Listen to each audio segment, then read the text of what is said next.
day. Every day. Millions of people are connecting. And even though we're overcoming obstacles, watching each other's backs, and banding together, we should still make an effort. We should still make an effort to get to know each other on a deeper level. Father, cosplayer, mentor, actor. It's time we take a step forward. It's time we take a step forward. Come together and discover how accepting our differences can make us stronger.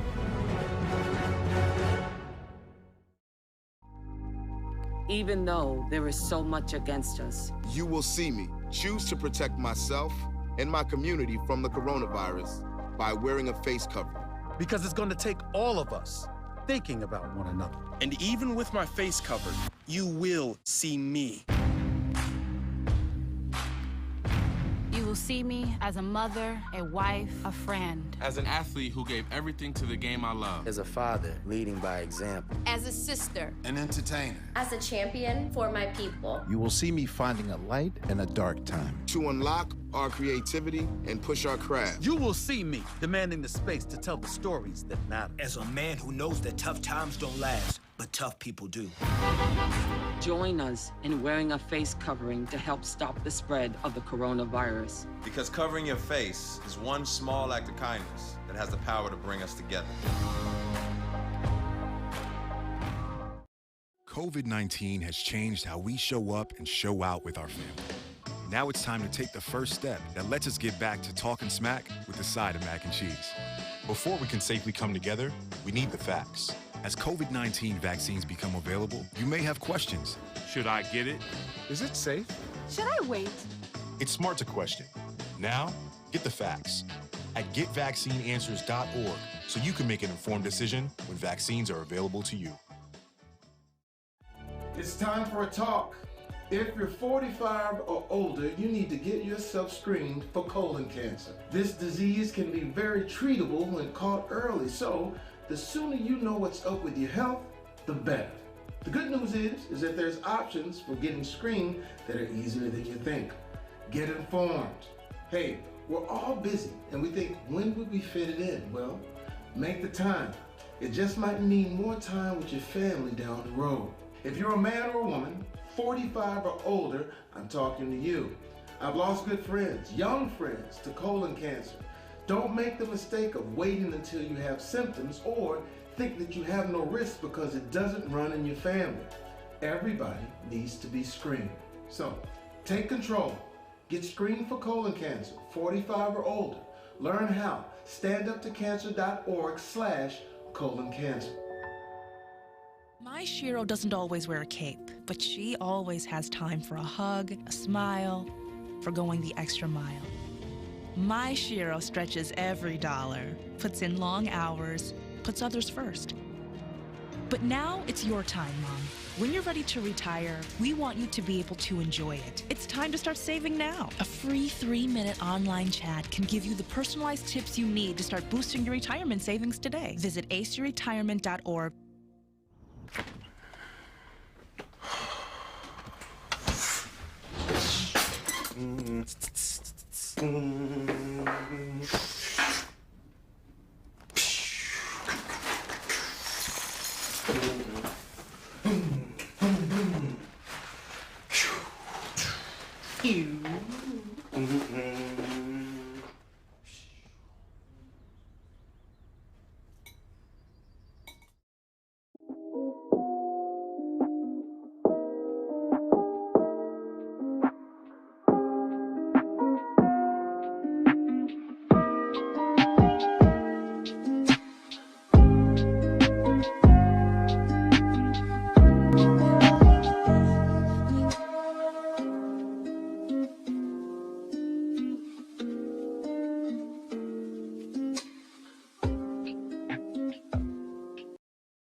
is shining, shining, nice and bright, bright. The birds are chirping, chirping, and I'm ready to fly. Time to get ready, ready for another day. No one can stop us. Oh, we gon' learn to play. Oh, every day we learn and play. We do our best, so we'll be great. Oh, oh, oh, oh, oh, oh. You do your best, best, and I do mine. Mine. So let's get ready, ready, ready. 'Cause it's about that time. Good morning, morning, you good morning. How do you do? Good morning. Time to be great. Good morning. Let's all the way. Good morning. Jump, dance, and play. Good morning. So start the day. Good morning. Open your eyes. Good morning. Reach for the sky. Good morning, morning, morning, morning, morning to you. Good morning, morning, morning, morning. How do you do? Good morning, morning, morning, morning, morning to you. Good morning, morning, morning, morning. How do you do? Good morning. You see me on my grind. Woo, stars got to shine. I'm a supernova. Yeah, you see me taking over. Yeah, I'm on the move. I got a way to ride to it. So let me hear you say, every day we gon' learn and play.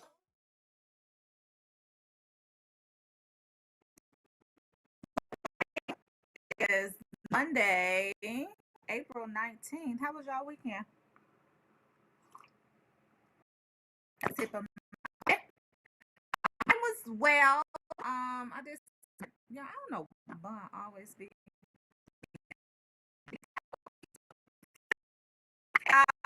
Good morning. I am Nick, and time for the wake up call. What I'm doing today.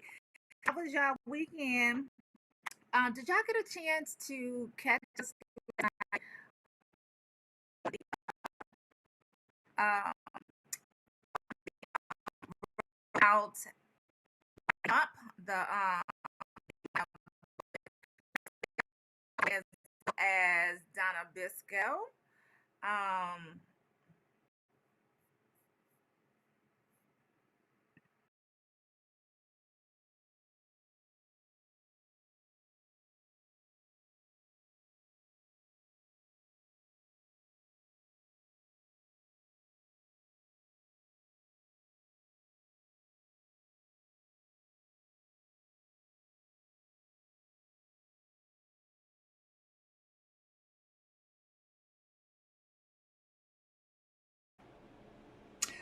Vanessa Bell, I always want to say Armstrong. That's my friend's mama, y'all.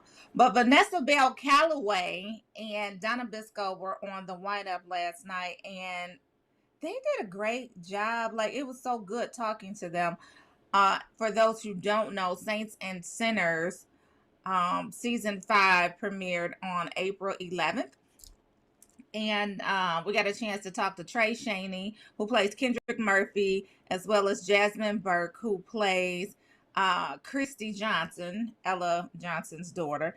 Nonetheless, we got a chance to talk to them on the 11th, and we actually got a chance to talk to Vanessa Bell Calloway and Donna Bisco, who also play Lady, what's her name? Lady Leona Bird. And that's played by Donna Bisco. That's the evil mama. And then Mayor Ella Johnson. She's played by Vanessa Bell Calloway. And I describe them both as being deliciously evil. It's great TV.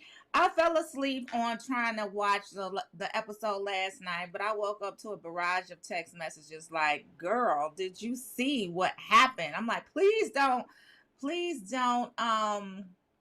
spoil it for me, because I didn't see it. So I was cautiously reading the text thread. Nonetheless, they said it was another bombshell. Somebody said they got up and ran around their damn living room. So I got to check it out. I got to make sure that I go and check that out. And y'all, so let's talk about what's going on in the world. I was looking for my ticker. Let's talk about a couple of these first events, y'all. Rolling Out Book Club. If you have not joined the Rolling Out Book Club, y'all, make sure y'all join the Rolling Out Book Club. Go to rollingout.com/ is it books? Producer TJ. I think it's rollingout.com/books. Okay. Go to rollingout.com/books to register for the Rolling Out Book Club, y'all. We got some great events taking place. Morgan Jenkins, she is going to present Sunday Stories with Morgan Jenkins, and that is going to take place actually, that's in May. So every time I think about May, I'll be like, oh, that's a month off, but it's really not, because May is in 2 weeks. Nonetheless, Morgan Jenkins is a New York Times bestselling author, and she's going to be discussing and reading from her latest novel called Baby. So y'all make sure y'all go to rollingout.com/books to register for this event. It is definitely going to be something to do on your Sunday evenings. So go to Hoppin and search for Morgan Jenkins, Rolling Out, and go ahead and register for the event. That's HOPIN.TO.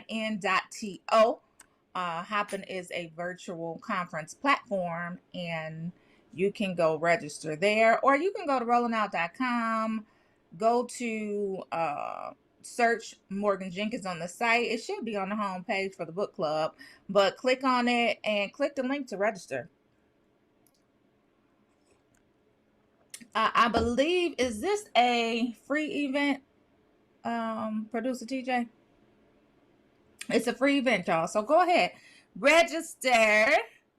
Y'all need some intelligence in your life. So let's get around some like-minded people who want to read, who want to learn, who want to talk about the stuff that they are reading about. And y'all do that. Another event that we're doing, Black Artists in a White World. Black Artists in a White World. This event is taking place on, producer TJ, put it up. Oh, so these events take place around the same time, but this one actually starts a day before, May 15th, and it goes through June 15th. And Black Artists in a White World is a survey of Black artists who create through the deep love of their culture. Their work embodies the positive and negative aspects of being a Black artist in a white world.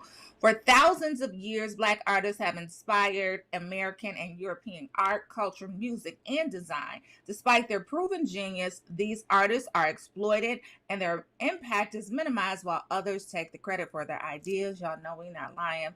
Many creatives of color have found that representation by blue chip art galleries and Ivy education, or a co-sign by a white artist, is the only way to achieve true success in the art world, which does not have to be the case if Black people create and control their own narratives through collective economics. Go to www.blackartistinawhiteworld.com to register for this event. This is also a free event, and you can register to attend. Again, it's a survey of Black artists who create through the deep love of their culture. Their work embodies the positive and negative aspects of being Black in a white world. So, sounds good.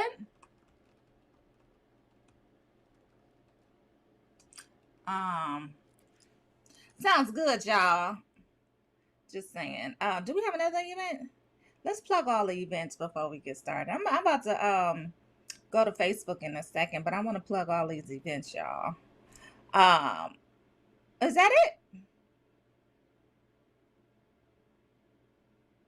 Okay, I think that was it. So the Black Artists in the White World is an art exhibition, and artists can register to exhibit their artwork.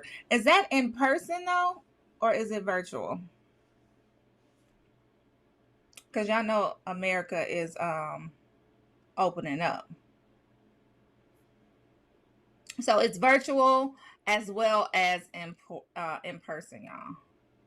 So let me go to Mickey Guyton makes history at the Country Awards. Did y'all see that? Y'all know who Mickey Guyton is? First Black woman to host the Academy of Country Music Awards.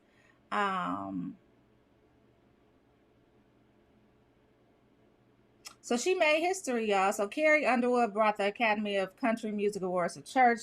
Maren Morris won 2 honors, including the Song of the Year. Miranda Lambert performed 3 times and held onto her record as the most decorated winner in ACM history. And Mickey Guyton, come through, Mickey. Mickey Guyton is the first Black woman to host the award show, gave a powerful, top-notch vocal performance. Though female vocal country stars didn't compete for the night's top prize, Luke Bryan was named Entertainer of the Year, and they own the Sunday's ACM Awards. Look at her. She's beautiful, y'all. So she hosted, and she hosted and she sang and she looked beautiful and she came through. They said she gave the vocals. The performances aired Sunday were pre-taped at various locations in Nashville, including the Grand Ole Opry, the Ryman Auditorium, the Bluebird Cafe. Winners wearing masks accepted awards in real time in front of a small audience that was made up of medical and healthcare workers. Look, that's what's up, y'all. So here's the thing. So that is what's up, but it is 2021 and we still doing firsts. That's all I'm saying. It's still what's up. But we shouldn't be in 2021 still being the first Black to do all of it. What's going on in Facebook world? Hey, y'all. Hey, y'all in Facebook, y'all? Everybody logged on? Hey, y'all. Hey, I was frozen. Oh my God. Robert. Hey, Robert. Good morning. Good morning to Rue. Hey, Memphis. Checking in with Marcus Mays. Kathleen Colan. Don't tell me. Kathleen, don't tell me what happened because I didn't finish watching it. I went to sleep. I fell asleep. Nonetheless, okay, Kathleen said prayers up this week as the verdict is it's verdict time for the Derek Chauvin trial. Listen, we didn't had 2 weekends in April, actually 3 weekends in April, because the first weekend in April, we got the scare that DMX, had the heart attack or he overdosed and he was in the hospital. And then the second weekend in April, they came in and finally said that he had passed away. And then the Prince, it was overshadowed by the Prince passing away over there across the pond. And then this weekend, and then Dante was killed. Dante Wright was killed. It was 10 miles away from where George Floyd was killed. So that was tragic as well. Y'all know all of these other killings that are going on. It's terrible. The little boy in Chicago, Toledo, Adam Toledo was his name. And then they were trying to listen. April, I'm gonna need y'all to come in. Well, actually, we already halfway through the month. I'm just saying, damn, April, come through. Can you not? This is all I'm asking. Can you not, make the United States go crazy with this verdict? That's all I'm saying. That's all I'm saying. I don't think we can handle another blow. We cannot handle another blow. Jurors, it's in your hands. Don't play. Y'all don't play. That's all I got to say. When that verdict is handed down, we better hear something that we like. All I'm saying. Hey, Iris Baker. Good morning. Hey, Taru. Taru said Guyton is an amazing singer. We love her as well. D Shields. Hey, girl. Hey, D was on the wind up with us last night. D, I caught that one comment about Miss Bill Calloway. And she, I think she was just a little preoccupied. I know she had something to do, and that's what happened. So anyway, yes, can we get a moratorium on shootings, y'all? It's just crazy. So CNN is reporting that America had its most violent weekend this past weekend. Y'all did hear that, of course, we had the back-to-back shootings across the country. Friday, this was after the show. On Friday after the show, there was a mass shooting at FedEx in Indianapolis. 8 people were killed. They said the gunman killed himself. That was so sad. However, by the end of the weekend, at least 9 more people had died from gun violence and back-to-back shootings across the country, including Illinois, Texas, Wisconsin, Ohio, Nebraska, and Louisiana. And at least 10 more were wounded. Since March 16th, when 8 people were killed and 1 wounded in shootings at 3 Atlanta area spots. Y'all remember that? This is so unbelievable. At least 50 mass shootings have been reported in the United States since March 16th, y'all. CNN defines a mass shooting as a shooting with 4 or more casualties, dead or wounded, excluding the shooter. Some of the shootings this weekend fell short of that definition, but together they underscore the fact that the United States faces not just the COVID-19 pandemic, but a gun violence pandemic as well. That's sad. In Chicago, a 7-year-old girl was killed Sunday afternoon. That also left a 29-year-old man seriously injured. In a statement to CNN, the police spokesperson said the 2 were in a vehicle near the parking lot of a business when they were hit at about 4:18 p.m. The girl was struck multiple times and taken to a hospital where she was pronounced dead. The man was hit in the torso and was hospitalized in serious condition. The shooting is under investigation. No one is in custody. Austin, Texas. Dee, I'm glad you made it back from Texas, girl. Austin, Texas. At least 3 people were killed in a shooting on Sunday. According to Austin Travis County EMS, police described the incident as an isolated domestic situation. Austin Police and Fire Emergency Medical Services responded at about 11:42 a.m. to the city's Great Hills Trail and Rain Creek Parkway area, where they found 3 people suffering from gunshot wounds. Police identified the suspect as 41-year-old Stephen Nicholas Broderick. What type of name did that sound like, y'all? A former Travis County Sheriff's Office detective who was charged last year with sexual assault of a child. A sheriff's office spokesperson said the victims, 2 women and a man, knew Broderick. A child was involved in the incident but was located and is safe. Broderick resigned from the sheriff's office last year following his arrest in June, and he was released on bond later that month. He remained at large on Sunday. He black? He's black? Oh my God. He's black, y'all. That's terrible. I mean, it's terrible that it would be anybody, but you read the charges. You didn't think. I didn't automatically think black. In Kenosha, Wisconsin, a shooting at a tavern in southeast Wisconsin early Sunday left 3 people dead and 3 others wounded. Gunfire erupted at the Summers House Tavern around 12:48 a.m., according to Sheriff David Beth, who said it sounds like one person got removed from the establishment and possibly came back a short time later. What's going on with all of these fragile-minded people? Just don't go out. You're not supposed to be out no way. Like, y'all stop being so fragile. Stop being so soft. Stop being so sensitive. Like, if you're all of that, don't go out. Here's a photo of Broderick, you guys. I'm taking it back a story.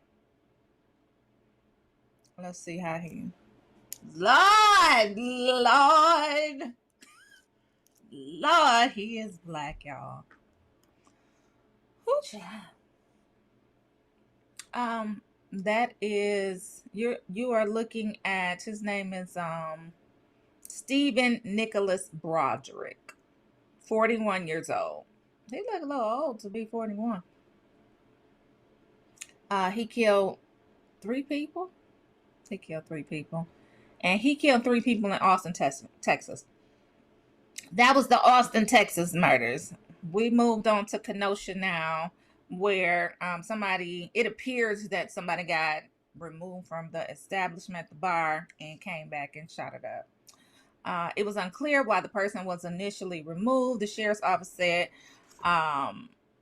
they had located the person of interest who would be charged with 1 count of first-degree intentional homicide. Okay, that's enough about the killings. We can go on. Columbus, Ohio, 1 person was killed and 5 others, including a 12-year-old, was wounded by gunfire on Saturday. A vigil for the shooting victim in Columbus, Ohio is taking place. Listen, okay.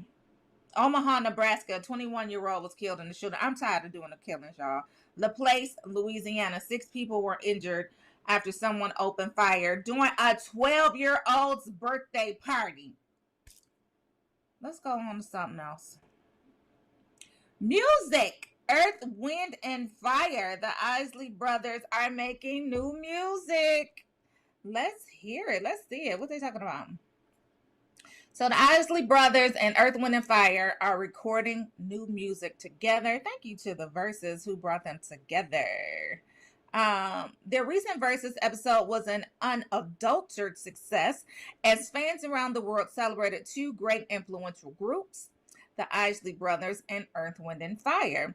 Now their friendship, hey y'all, hey. So now the friendship that was so clear during the show is going to continue in the studio as the 2 legendary acts are recording new music together. Ron Isley today posted on both Facebook and Instagram a photo of the 2 acts with the caption, "With my friends recording some new music. It's really going to be amazing." The Isley Brothers and at the Earth, Wind, and Fire. The post did not provide timing or the extent of the recording project. Let me just tell y'all something on all the people who hated on Bryan Isley. Y'all was doing all these memes talking about, is this y'all, whatever y'all was calling him, is this y'all sugar daddy, is this y'all whatever. He did get some work done. You saw that he got some work done. It's fine, but it did enhance. Like, he got some new teeth, and then he grew that beard in. For years, he was holding on to that baby face, that smooth baby face, y'all. He thought it made him look young.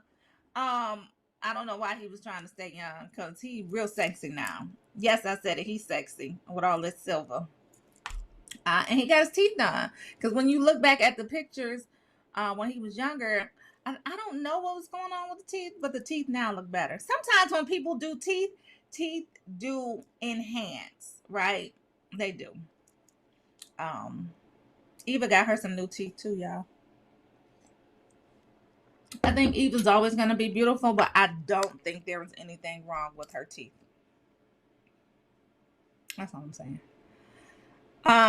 Next story. What's the next story, producer TJ? Are we doing, did y'all hear Urkel? Okay, Urkel. I don't think I had that one, but let's go to Urkel. What is Urkel doing? Oh, I do have it. Purple Urkel. Urkel actor Jaleel White is launching his own cannabis brand. Urkel, Purple Urkel. He got his teeth done. His teeth look nice.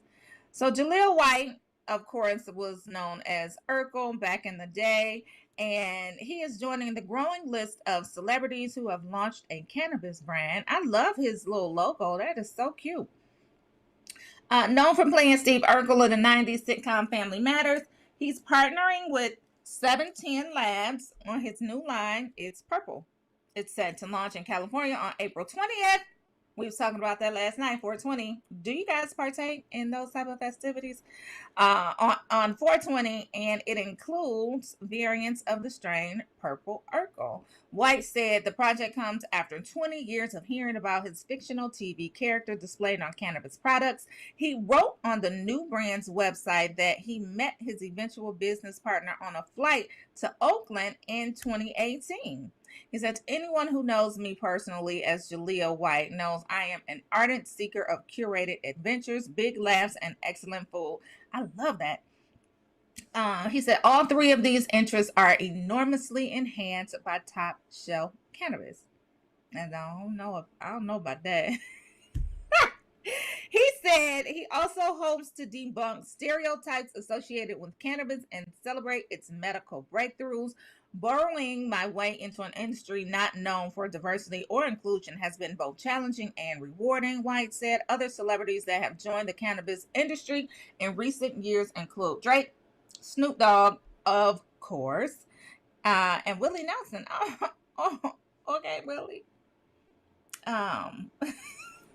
You got to know when to hold up. Come on, y'all. Somebody help me. Know when to fold up. Come on, y'all.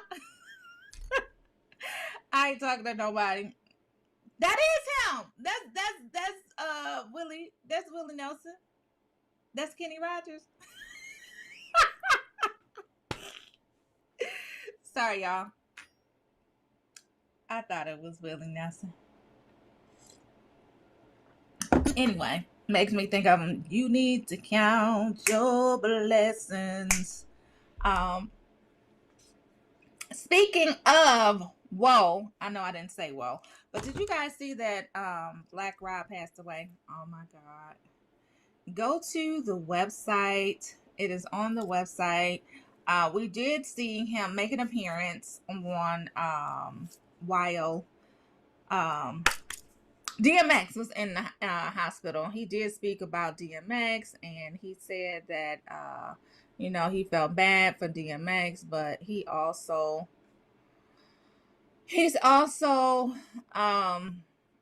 feeling bad himself.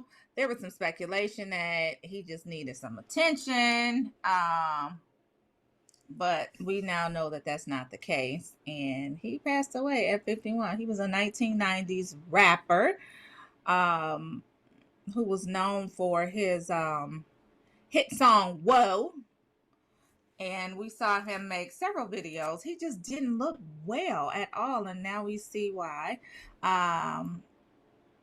So the hip hop community is really suffering, especially from the 90s.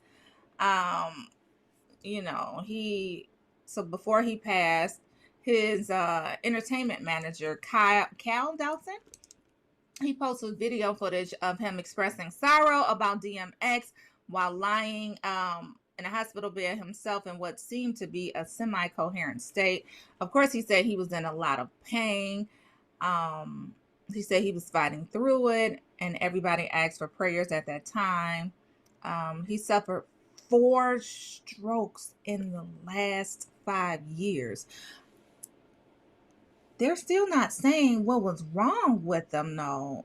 4 strokes in 5 years. Damn. I mean, he started at like 45 or something like that.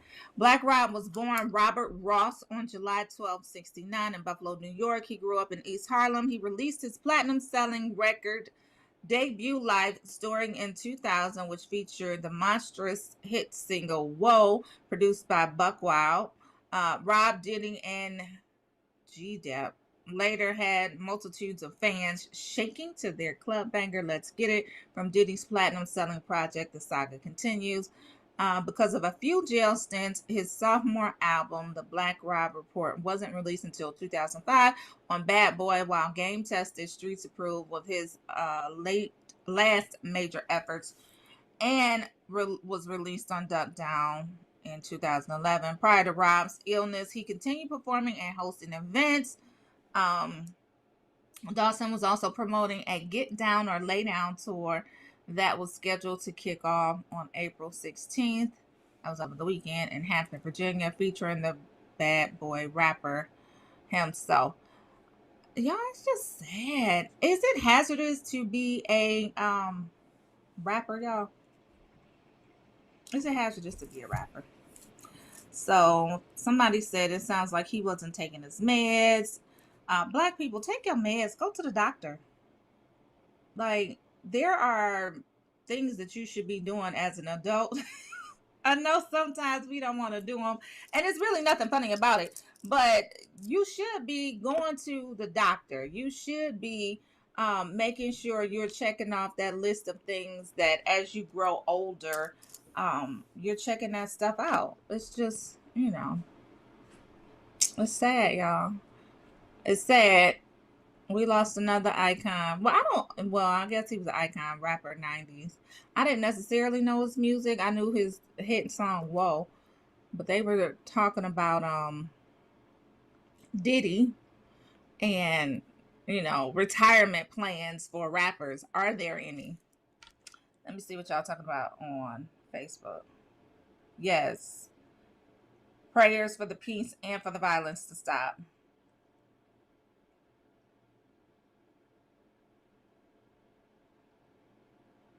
Unfortunately, health issues like high blood pressure, heart disease are too typical amongst our people. And as we age, we must prioritize our health, even the rappers. Listen, who needs to start the campaign for having a rapper's retirement plan? Kathy, you want to do that? We need to do something for these rappers because apparently, stuff happens. I didn't know that Black Rob was in jail. That's why his music kind of slowed down or it stopped for a while. But these people need to think about a plan after the music is over for them. I don't think you can be a 50-year-old rapper unless you started like in your 20s. Like you can't come out the gate being a 50-year-old. You can't come out the gate being a 50-year-old rapper. And so once you get to 50, if you have not already had your career, so to speak, started or ignited or whatever, or catapulted or in the stratosphere, whatever, if you have not had that done, you can't come out the gate at 50 talking about I'm rapping now. I mean, even 40, 35. Indeed, spent time in Texas visiting mother. Hey, girl, hey. She has high blood pressure, had 3 strokes, has a pacemaker, diabetes, and wants to debate me over meds. Girl, D, that's too much. That is too much. We gonna pray for your mama. Who down there taking care of her? She need to come you need to come live with you and Brent. Y'all look real healthy. Y'all look like y'all be going to the gym and eating well. And listen, Robert says, tell me about it. I'm 56 and can't eat nothing that I like anymore. You better start liking some different stuff, Robert. Listen, because y'all know I'm a whole vegan-ish type of, I'm a whole vegan-ish person. I eat fish. I need to buy me some more fish. I eat salmon. Producer TJ said, old folk ain't gonna change their bad behavior. Why? G Shield says, your sister is in Texas. I want her here in Colorado, but the Southern Belle will not. Listen, no, I get it. I understand. When they get up in age, they getting that. Yeah.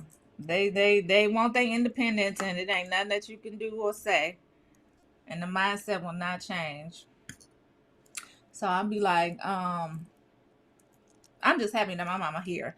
So she trying to go back to California. So y'all know we got our vaccines, and she trying to go back to California. And I'm like, how long you staying? Like, you don't have to stay that long. Go. Come back in a week. And then when you going, I'm gonna go with you. Yes, Robert, you have to change your eating habits. You had 2 doctor's orders, but just find something that you like. So I know y'all know about Tabitha Brown. Tabitha Brown is she's a media influencer, vegan-ish type of chef. Like, she doesn't eat meat, and she's a social media personality, has a great spirit.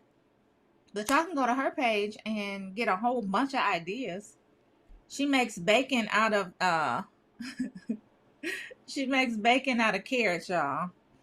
I haven't tried it. I'm gonna try it though. Girl, yes, Dean, because she's trying to go by herself and trying to stay for a couple of months. That is not what's up. My brother called yesterday, and he was mad Because I'm like, she can't stay there. It don't make sense for her to go. Y'all should just come here.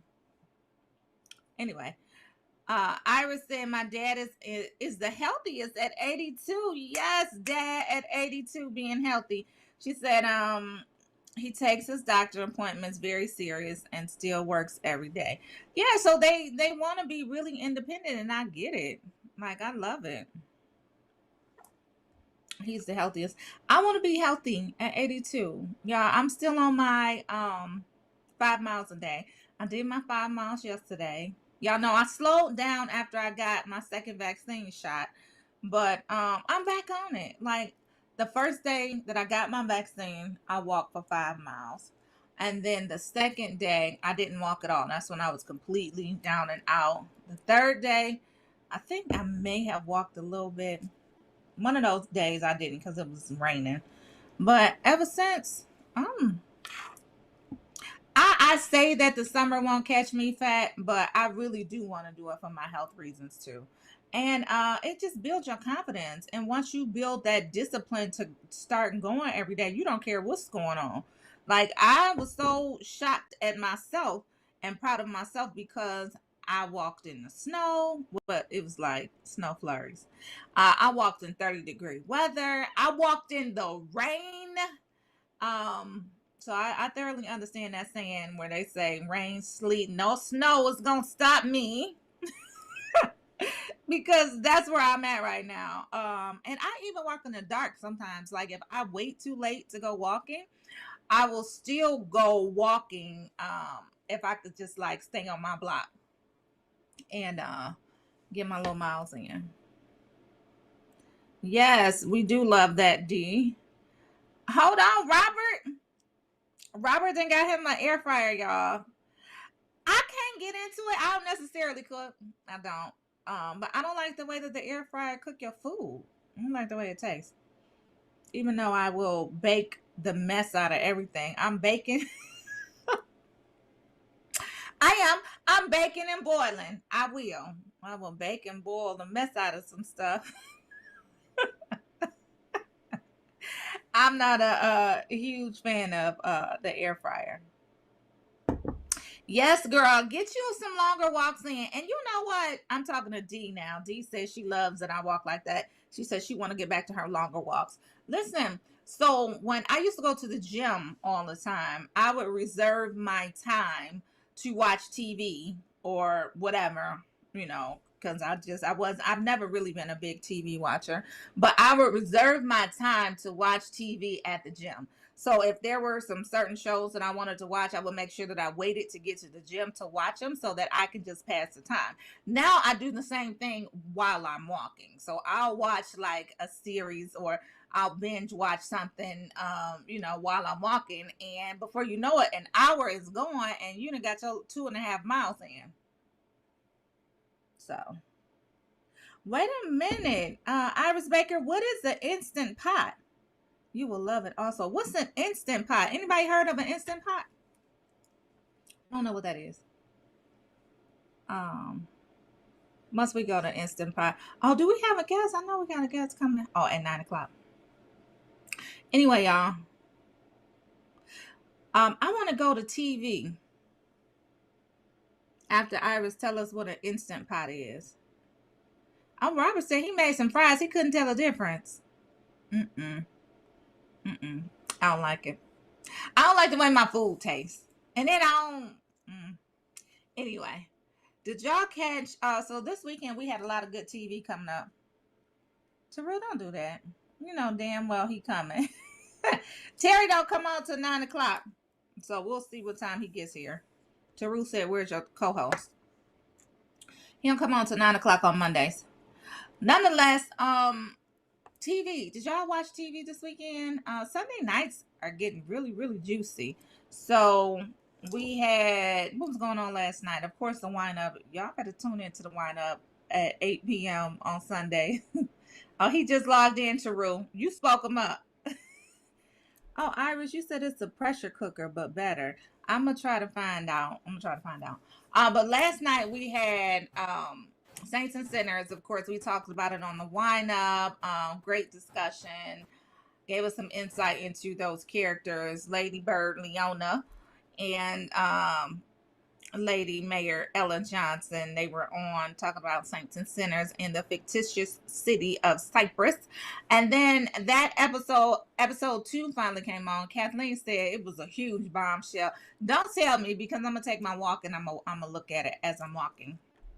And then the other show that came on last night was Godfather of Harlem. Did you guys tune in?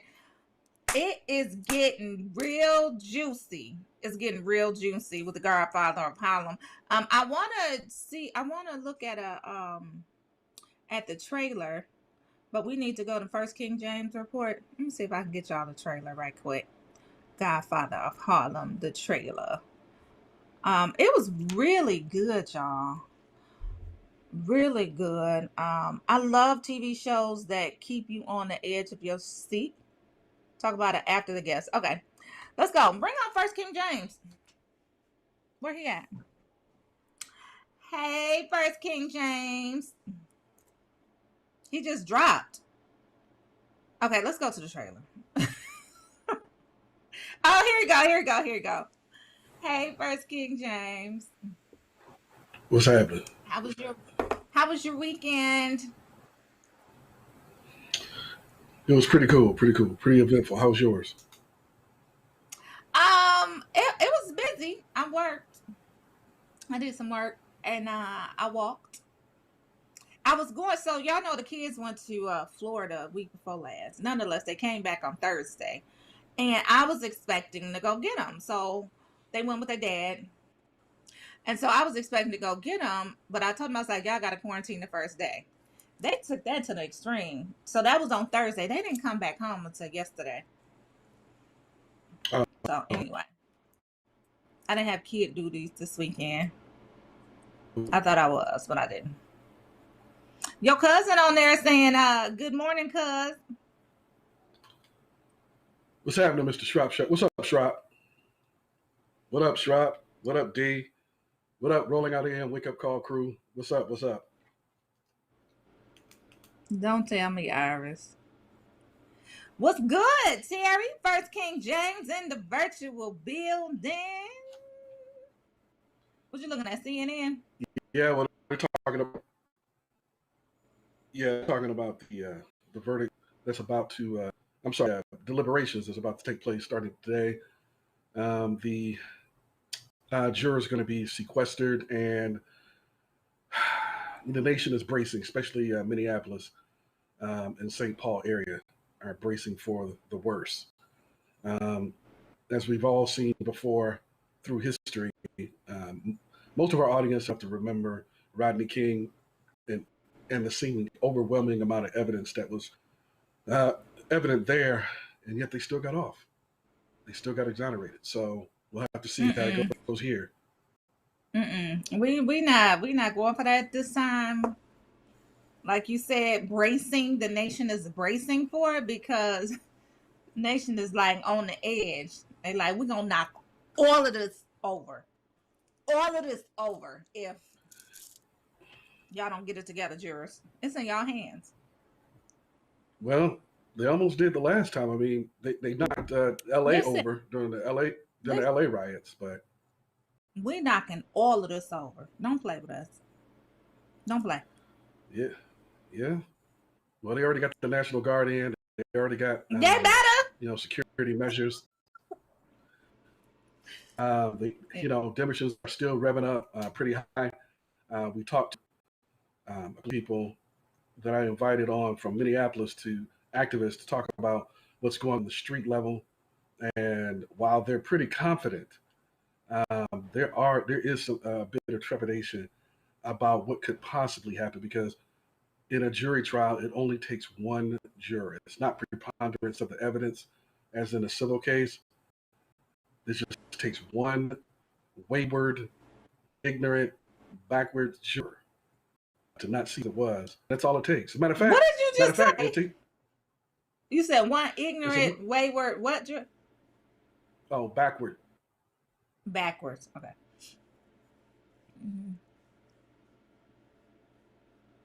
What happened, First King James? Speaking into existence, says Iris. Speaking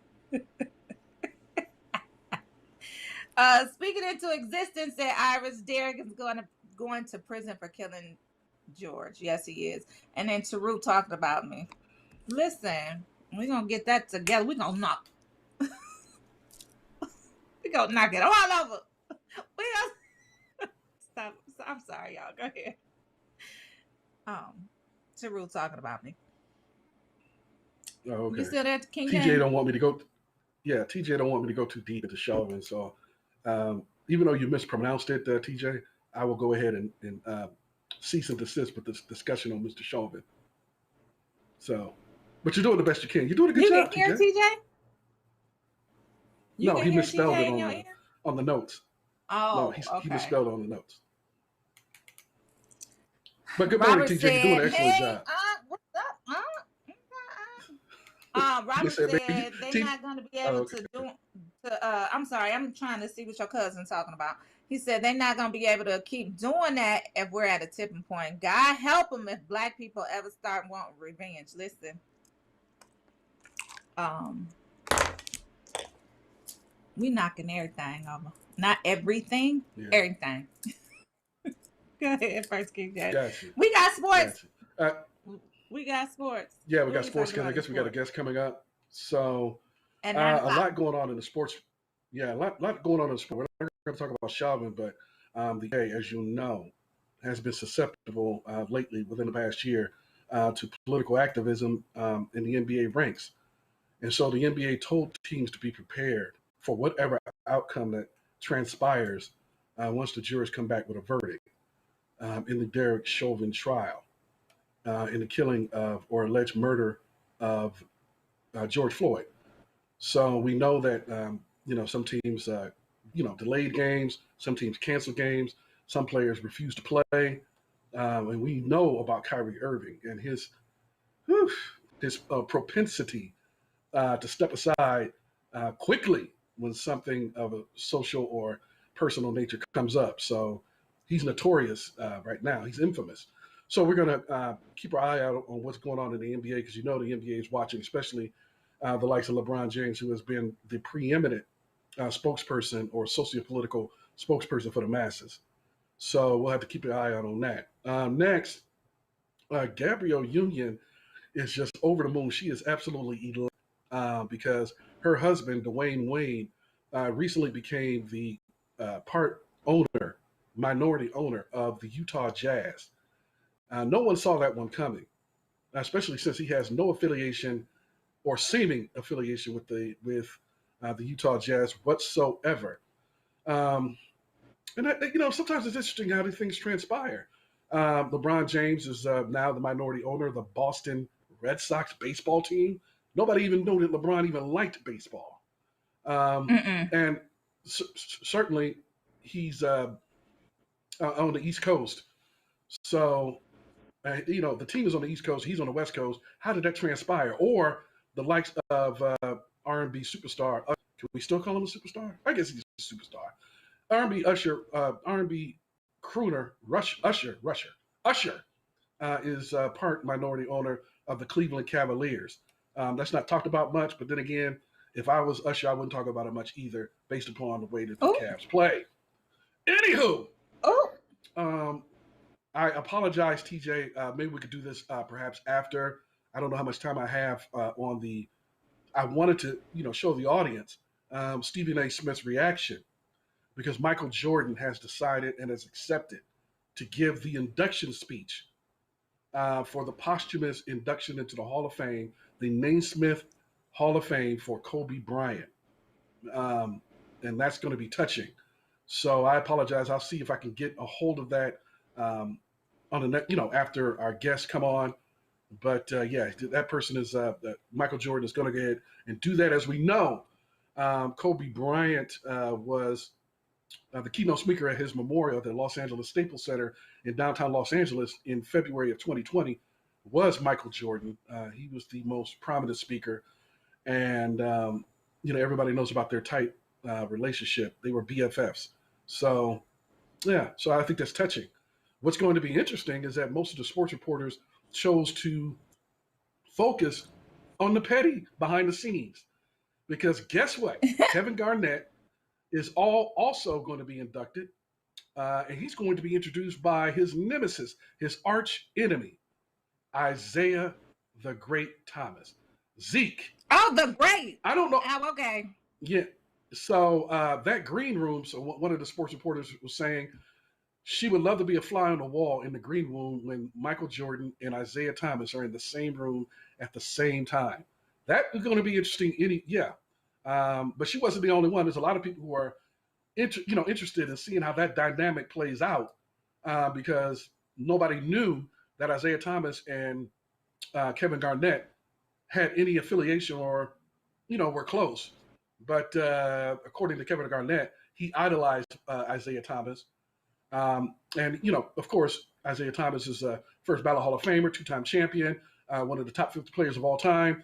He basically, even Michael Jordan had to say, even though Michael Jordan hates him, he said that Isaiah Thomas is the greatest point guard of all time behind Magic Johnson. So there's hate. There's a love-hate relationship between the two. So that'll be interesting. Just let me know when we're bringing a guest on, TJ, and make sure that you spell Chauvin correctly next time. But anyway, you shouldn't be so hateful in the morning. We elevating higher. Yeah. At least we try to elevate, but in front of the scenes higher. But anyway, LeBron James and the Los Angeles Lakers. Yeah. I let that slide last week. But anyway, LeBron James and the Lakers. Yes, you do. But anyway, LeBron James, you definitely do.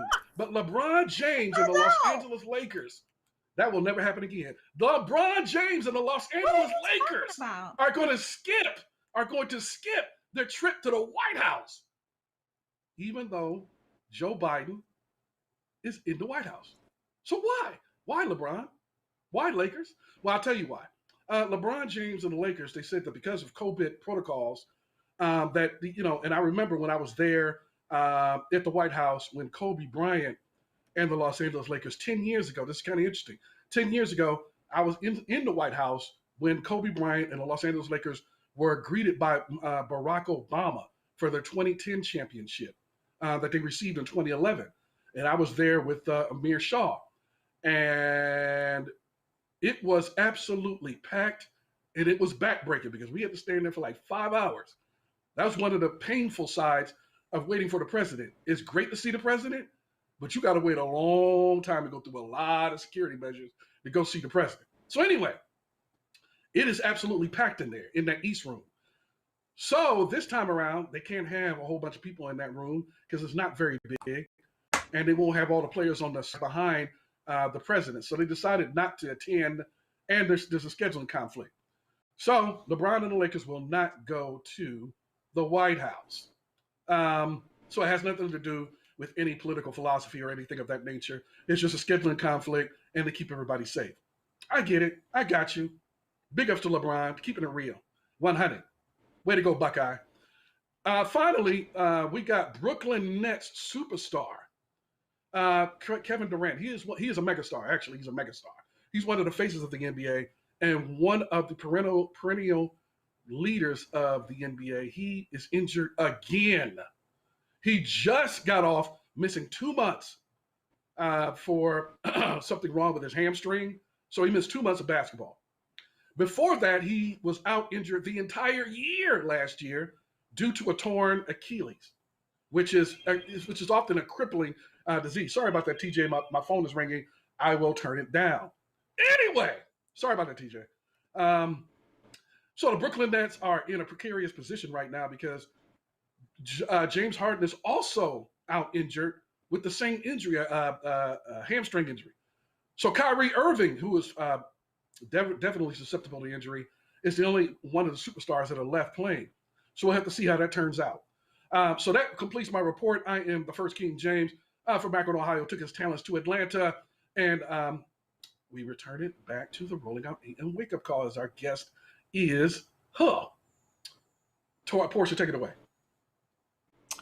Okay, so we do have a guest in the virtual building. Naji Young is a professor of digital media at Atlanta Metropolitan State College. She is an accomplished award-winning producer, writer, and director, most known for her feature film and urban drama Blood First. We're going to have to talk about that.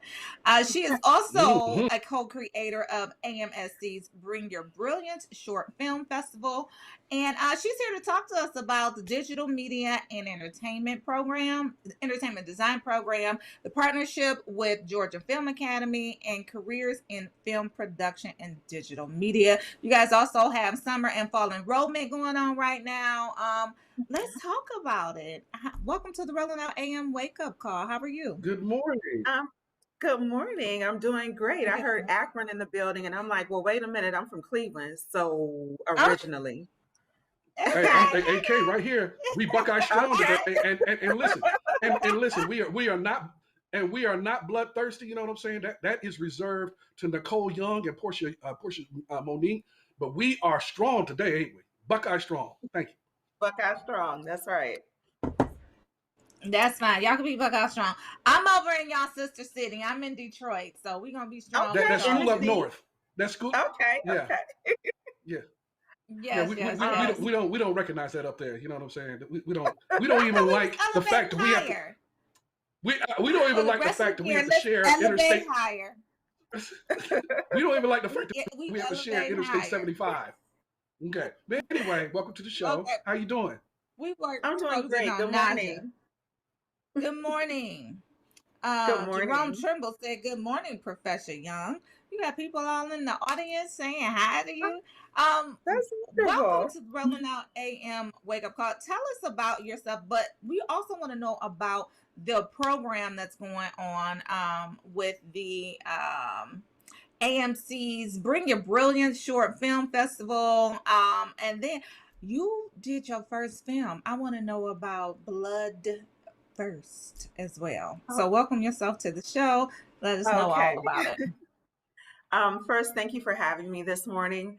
Only for you all would I wake up at this hour. I know it's not super early. I'm not normally a morning person, but I'm excited to tell you all about AMSC and the wonderful programs we have going on there. I am originally from Cleveland, Ohio. I was born there, and I lived there till I was about 14, but I moved to Pittsburgh, PA, so I have to claim both cities. And my first feature film, Blood First, was actually shot on location in Pittsburgh, PA, which was a special thing. Being from the area, having half my family, my mom's side of the family, is from Pittsburgh, PA. So it was a blessing to be able to do my first feature film, Blood First, there. The music, the soundtrack was actually produced here in Atlanta, Georgia, which inspired my move here a few years ago. The soundtrack was produced by Drummer Boy and has music by Big Crit, Turk from the Hot Boys, 8 Ball and MJG, and a few others. So, come through soundtrack. All right. And you know, and our two bigger stars from the film. One is on, I want to say, Blue Bloods on CBS, Carter Redwood, and Edwin Lee Gibson, who played the father in the film, actually just played on Fargo, in the latest season of Fargo with Chris Rock. He actually played the crazy cousin who came to town to get things in order. Yeah, so it was a great experience. I currently am teaching at AMSC as in our digital media and entertainment design program, which we are revamping, and we do have in conjunction with the Georgia Film Academy. And so my students take classes on campus at AMSC on Metropolitan Parkway, and they also take classes over at Trilith Studios, which is formerly Pinewood Studios, where they shot a lot of the big Marvel films and things like that. So they're taught by myself and others who are industry professionals working in the film industry in a variety of roles to help them decide which paths they'd like to take in the film industry. And of course, with me, I kind of kind of push being more of an independent content creator and letting them know that you can be a content creator. There's absolutely nothing wrong with being a tradesperson on set. There's absolutely nothing wrong with honing in on something like being a gaffer, which is like a lighting technician, or learning all of the equipment and being a grip, because those things are important. And there are literally hundreds of jobs within the film industry that you can kind of work your way into. But my particular thing is trying to get people to tell their own stories, control their own narrative, if you will. And so I push them being content creators on their own, whether that's doing a channel on YouTube, having a regular sort of Instagram show platform, TikTok, or anything like that, or being like me and writing and directing, producing your own feature film. I love it. King James. Well, I do want some assistance because I have great acting skills, and but I wanted to know your journey and how when you first fell in love with creating in this space, and then how you transitioned to Atlanta to begin to teach others to do what you have mastered. I have always loved film. Even as a little girl, my dad in Cleveland, Ohio, used to take us to this theater not too far from our house in Shaker, Ohio, in Shaker Heights. It's called the Colony Theater. And so, and I spent many, many Saturday afternoons with my dad and my 3 younger brothers. I'm the only girl and I'm the oldest. And so directing kind of comes naturally to me as the oldest and the only girl. It's like, no, you was running things, that. wasn't you? Pardon me? I said you had that household on lock, didn't you? I did. And the funny thing is I'm all of maybe 5'5". All of my brothers are over 6 feet tall. And they'll be like, my sister low key runs this entire family, is what they say. They're like, she just at 5'5", like a look across the room. And I got it from my mom, I'm sure. That look is what puts them in order. But yeah, so being a big sister, directing kind of came naturally to me, but I've always loved film. And I remember being little and going to see things like Willow and Legend with my dad and my brothers, and literally talking about these films at this, I would say, more advanced level than like a 7, 8, 9, 10-year-old. Superman, E.T., all of those things. And I was just transfixed by stories, all the different types of stories you could tell. But I also noticed a lack of people who looked like me and looked like my brothers and reflected our experiences. And so I started off writing. I would write poetry. I would write stories and kind of cast my brothers and my cousins and people in the neighborhood. And it wasn't like a formal production, but it was always assigning someone a role or talking through a story or something like that.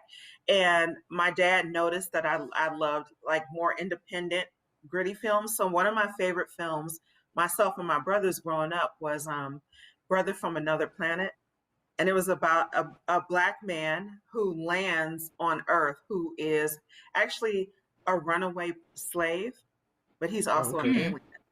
And it's set in New York City. It was directed by John Sayles, if I'm not mistaken. And you all might know him as Papa Pope from Scandal. Yeah, he starred we were just in talking the about film. him yesterday. Wow. Yeah, he's actually starred in the film.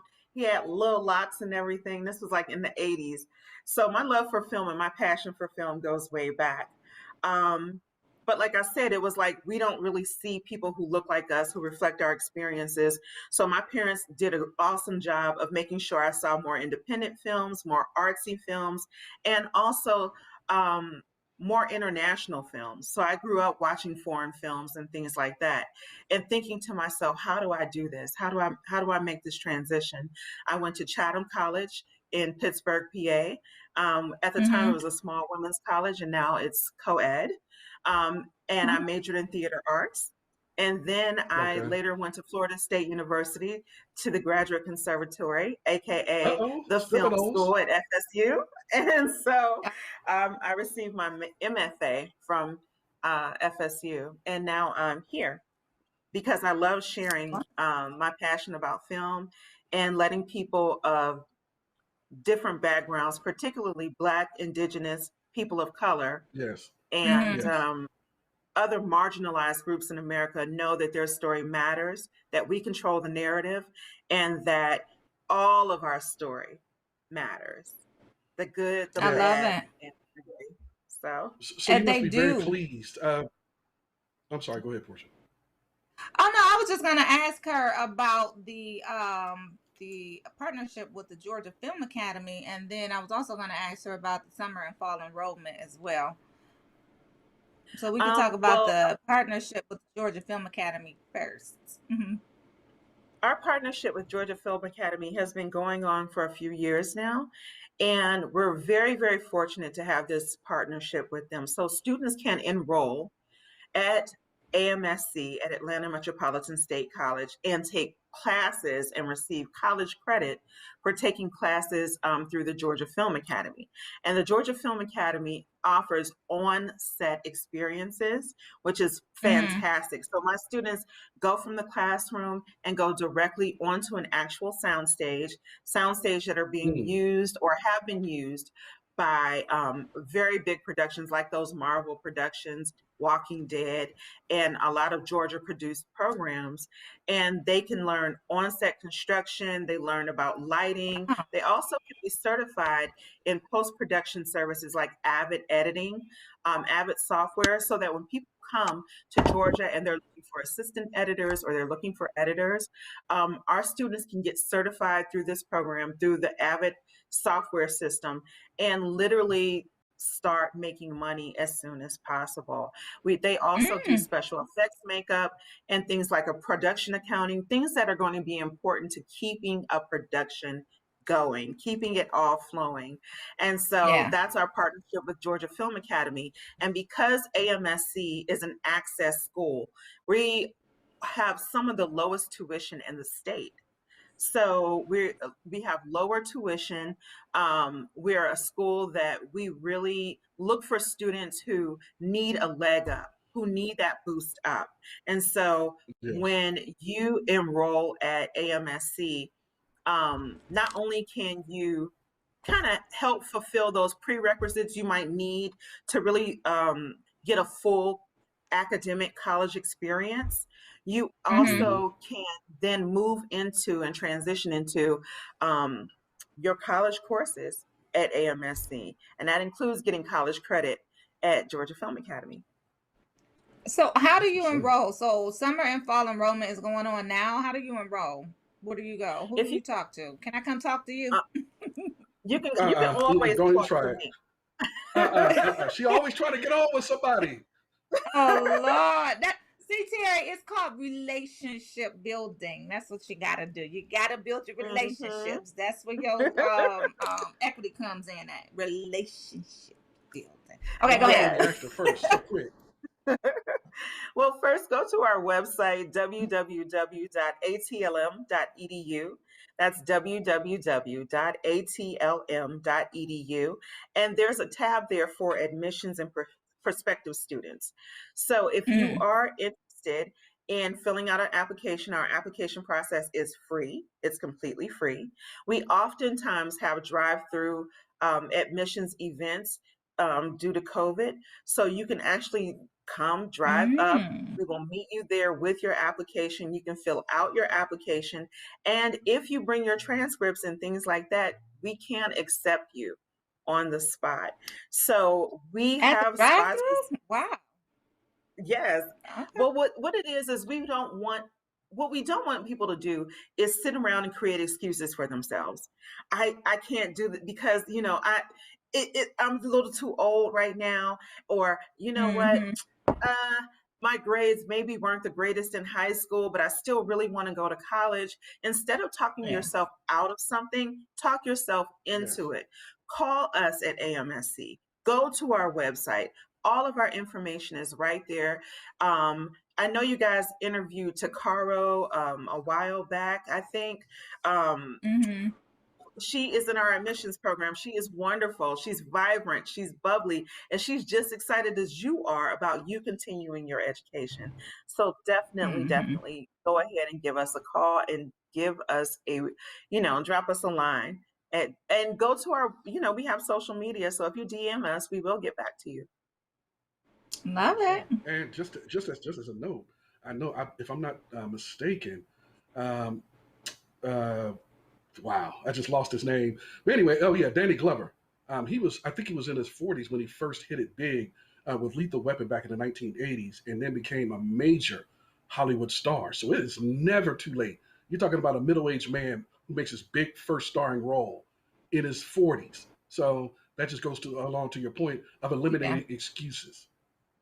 Absolutely. That's true. Esther Roll was in her 40s as well when she was cast as the mother on Good Times as Florida Evans.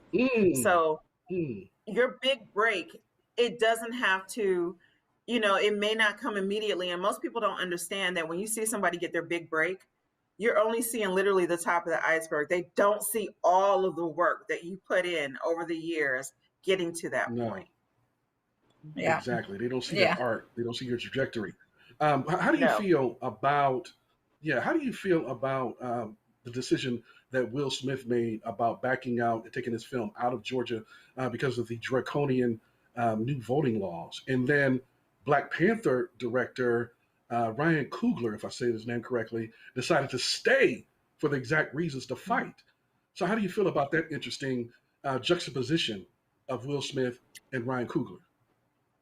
I would say this. I think that all of us have to do what we feel in our hearts is the right thing. And that even though these voter suppression laws are completely draconian and illegal, if you ask me, illegal in the sense, or immoral, I will say this, they're legal, but they're immoral. And we all know slavery was legal, but it was highly immoral, correct? So things can be legal and highly immoral at the same time, and they can exist in the same space.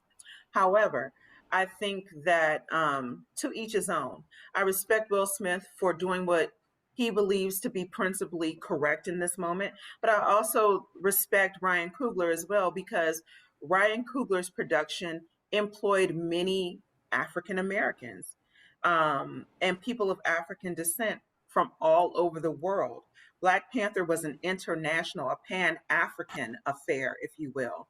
And so him shooting here in Georgia means that a lot of Black technicians, a lot of Black crew people, a lot of Black dancers, actors, singers, all get their shot with Bryan shooting here. So, it's also another way to fight. There are some people who choose to fight from the inside and others who choose to fight from the outside. But the important thing is that we continue to fight. Yeah. I know we don't have a lot of time, but I wanted you to briefly speak about the Bring Your Brilliance short film festival before you get out of here. Sure. I'm going to look at my calendar for a moment because I don't want to mess up the dates. However, this is going to be our second annual short film festival, Bring Your Brilliance Short Film Festival, and it's open to AMSC students, AMSC alumni, and Georgia high school students. We want people to bring their brilliance, and this is a great opportunity for our students to shine. When I first got to the program, I just thought we have so much great talent, but our students were sort of like, not feeling very competitive. They're like, well, we're in a small program, it's not a big deal. And I'm like, it is a big deal. You should, if nothing else, you should want to do great things for yourself. And we're not making films in a vacuum. We make films so that people see our films. So why don't we give people an opportunity to support us, to see our films, to see all of the wonderful things you guys have been learning throughout the year from myself, from my colleagues, from Georgia Film Academy, and let's put that on the screen. So this will be our second annual Bring Your Brilliance Short Film Festival. And that film festival is going to be in October this year. And the dates are going to be, I want to say October 27th through, just looking, through October 28th through October 31st. October 28th through October 31st. And this last year's festival was virtual. This year's festival will be a mixture. We will be practicing social distancing, but we have a wonderful, wonderful lineup of things to come. We have celebrity panels. We have content creator panels coming up. We have a wonderful panel discussion on Afrofuturism, Lovecraft Country, Raising Dion. That was wonderful last year. We're going to repeat that this year with some of AMSC's wonderful faculty, my colleagues, and myself. We also have workshops. So if you're interested in learning, well, how do I write a screenplay? Or, if I want to be a content creator, what are some of the tools that I need to have on my own?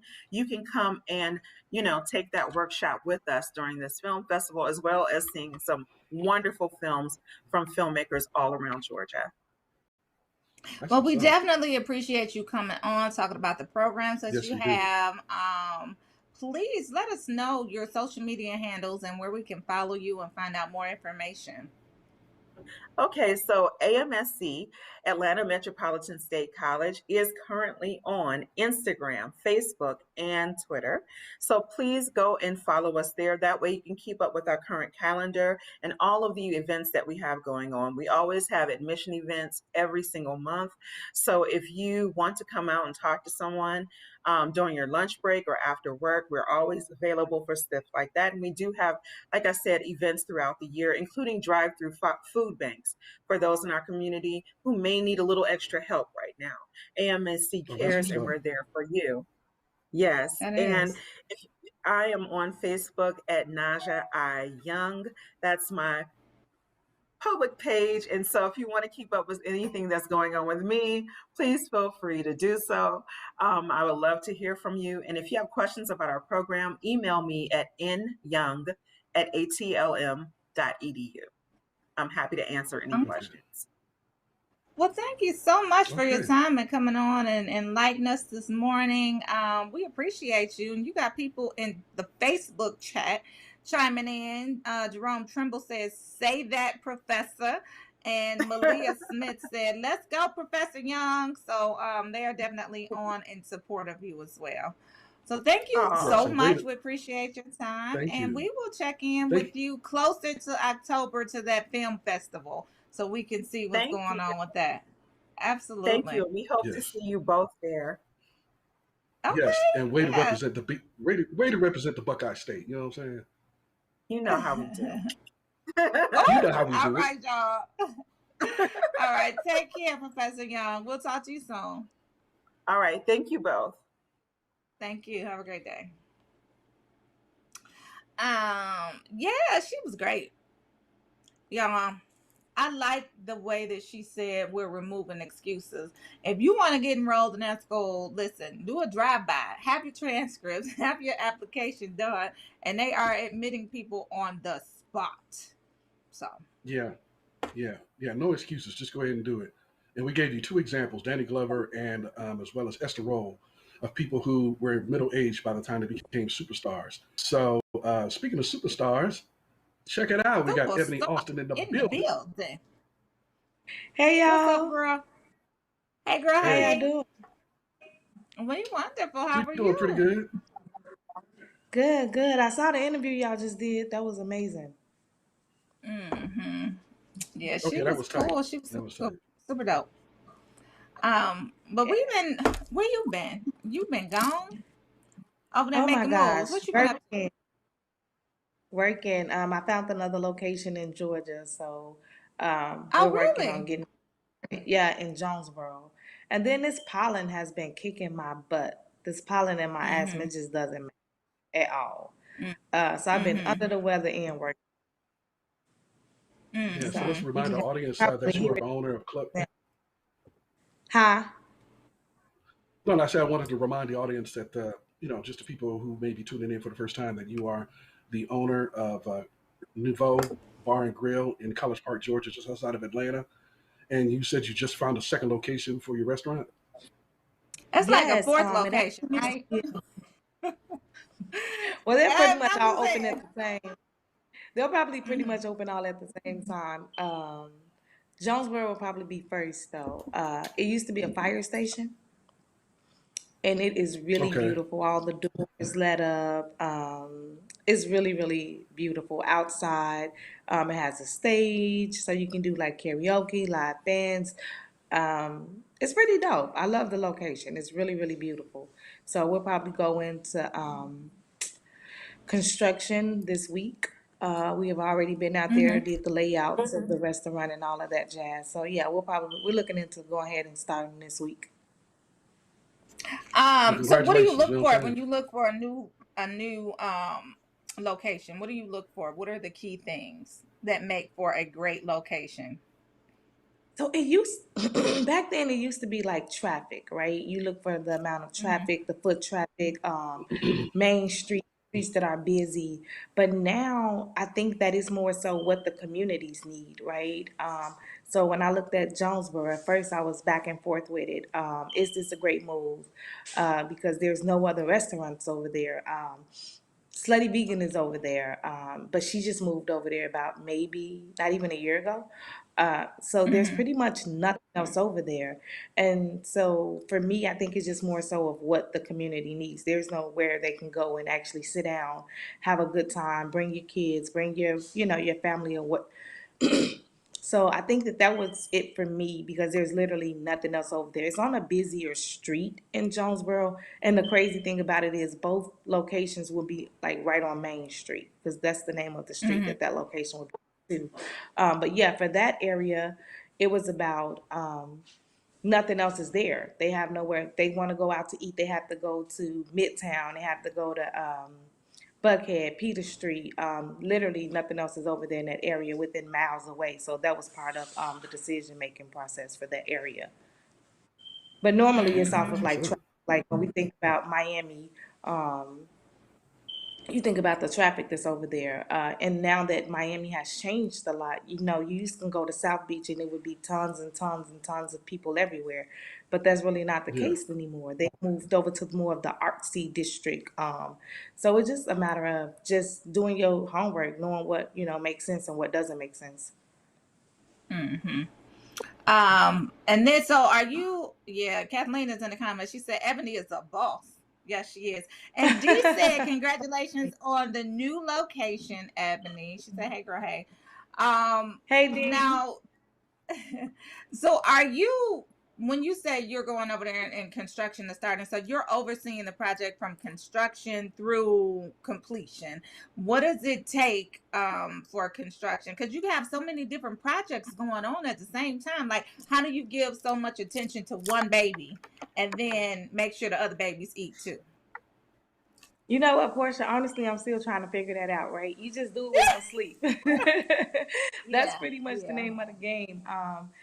Eventually, you'll be able to focus more on yourself. Like having that work-life balance right now, I don't think I have it because I'm really focused on growing my brand. So eventually, soon, once, another location opens, then I think it'll be time, to have the work-life balance. But I mean, it's hard and realistically, you can't be in two places, but I have an amazing team as well. So my GM, he's amazing. I lean on him for a lot. My management team across the board is really, really good. So my team is really solid. And that helps because no one person does it by themselves. I don't care who it is. Like, it's impossible. So there's times when I bring my whole team to the new location. Hey, you guys, tell me what your thoughts are. What do you think? Because their opinion is just as important. They're there in the field with me every day. So for me, it's a team. Because, like I said, realistically, it's impossible for me to be at Nouveau when we have a 3-hour wait on a Sunday and then still trying to go to another location. So, I mean, it really goes with your team and building a strong team and making sure that everybody's pretty much on the same page. And the beauty of it for me is my team believe in the same thing that I believe in, right? And most of them are entrepreneurs. So they understand, what it is to own your own, to work hard at it. And they love Nouveau. Like the love that they have for Nouveau is amazing. So I got a great team. That's what's up. Girl, I TJ, I love wanted it. to know where your Miami location is, and how you go about selecting your staff, like mixologists, chefs, and things of that nature. Oh So, God, that's the do you hard have a Miami part. location? It has not opened yet. We won't open until almost the end of the year for that location. Okay. Again, it's a But different where in Miami animal. is it? It's We're gonna go into the Wynwood district. So it's more Okay. so like a newer district for African Americans. You kind of see them more so over there now versus like the South Beach area. But we haven't even fully focused on that project just because, again, in Georgia, it's so much easier. There, it's another animal, and it's a way slower process than in Georgia. Like you kind of know the steps once you've opened your first one in Georgia, and then there's a lot more help. You don't really see a lot of us owning restaurants and things like that in Miami. It's really not owned by us, so the steps are just a little bit different. And so we're going through the process, but as we're going through it, we're learning the process because I never want to just jump in something that I don't know about. And so right now we're in a stage where we're learning what that is, what it looks like, how do we go about doing it correctly. So we're still in like our due diligence stage because I don't want to just jump and then it's the wrong move. So we're definitely open to location there, but we are like following, certain guidelines and learning the area and what we need to do to be successful in that area, in that field, because it's a different animal. Georgia is amazing. I can't take that away from Georgia. Like the help that you get from start to finish is totally different. And I'll give you an Right. example. In Georgia, a lot of places you can get your liquor license for just say $12,000. In Miami, your liquor license start at like $250,000. So A that's like liquor some of the license. things that Wow. yeah, so when you think about certain things, just in permitting, you can almost talk to somebody in Georgia within, a week. In Miami, just to even have a conversation with somebody in that field, you're looking at 6 weeks. So it's very, very different, and you just have to do your homework and understand, their process. I've heard that before. We got questions from Facebook because they miss you so much, girl. Kathleen said, how many locals plus how has COVID affected the traffic flow? So, I'm sorry, how many locales, how many locations, and then how has COVID affected the traffic flow? So I'll say this with COVID, it's hit or miss, right? Some people, it has destroyed their business. Unfortunately, somebody have been sending a lot of prayers up because we've done amazing during COVID. My restaurant, most of the time, is full at 100%. The love and the support that the community shows is just unbelievable. So in the beginning, yes, it affected us. If we would have given up, we wouldn't have never known where we would have been today. So I think for people and during COVID, I think you just have to understand that, you know, don't give up. Find another way. If something doesn't work, you can't get in the front door, go out the front window, just figure out a different way to get where you're trying to go. Because if we would have No given up, I excuses. mean, literally, exactly, no excuses. My restaurant had dropped in March of 2020, 97%, right? And so at that point, my restaurant was making 3%, right? And when you think of the cost and all of the staff and then the food, that doesn't stop. The liquor orders, that doesn't stop. Eventually you slow it down, but what happened when you had already purchased certain things, prior to that? So yeah, we took a loss in March, we took a loss in April, but what we did was we revamped our menu. We started doing takeout. We started sending blast emails out. So we had to change. I was actually going to hotels in the community just to figure out what it is that we can do. I passed out flyers to like the where you park your cars at the airport. So I think for me, it's just figuring out another way. But giving up is just not an option. We just have to, again, make no excuses, see what you can do different. And unfortunately, COVID hit us the first 2 months. But the numbers that we've seen, I'm still in disbelief. Like it's been an amazing ride. I would do this same journey all over again. That just gave me chills. I love that. Kathleen also wanted to know how many locations do you have? So Which right ones are now, you right? we just have our main location. Within the next 3 months, though, you will see two more locations that will be opening the doors on.